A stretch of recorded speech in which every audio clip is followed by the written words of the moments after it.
이재명 정부 출범 이후 주요 공약 중 하나인 가상자산 현물 ETF 도입에 대한 기대감이 높아지고 있습니다. 이를 위해 자본시장법 개정 등 논의가 본격화됐는데요. 자산 운용사들이 신규 상품 준비에 박차를 가하고 있고 이를 둘러싼 선점 경쟁도 치열해질 전망입니다. 이명재 기자입니다. 삼성, 미래에셋, 한투 등 대형 운용사들이 가상자산 현물 ETF 준비에 분주합니다.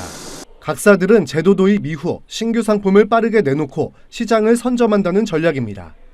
일부 중소형사들도 새 먹거리를 놓치지 않기 위해 리서치를 진행하고 상품 구상 단계에 들어갔습니다.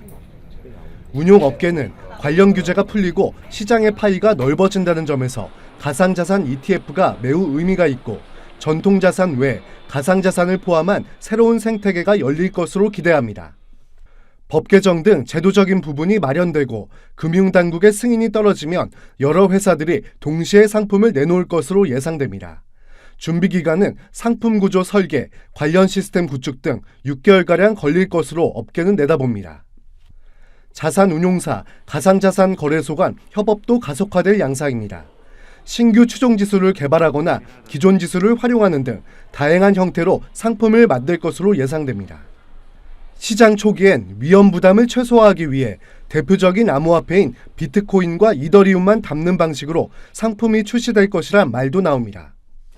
가상자산 ETF가 원활하게 운영되기 위해 대차 가능 여부, 유동성 공급자 역할 등 새로운 정의가 필요하기 때문에 이와 관련된 논의도 진행될 것으로 보입니다.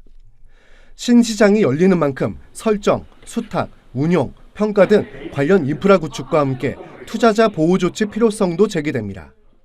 상품이 나온다고 해서 가상자산 자체가 가지는 위험도가 낮아진다라든지 그에 따르는 시장의 위험 감수 능력이 없어진다라든지 이런 것은 아니기 때문에 투자자에 대한 보호 장치들을 충분히 좀 마련할 필요가 있고 파생상품과 관련한 그런 부분들도 고려가 되어야 될 것 같습니다.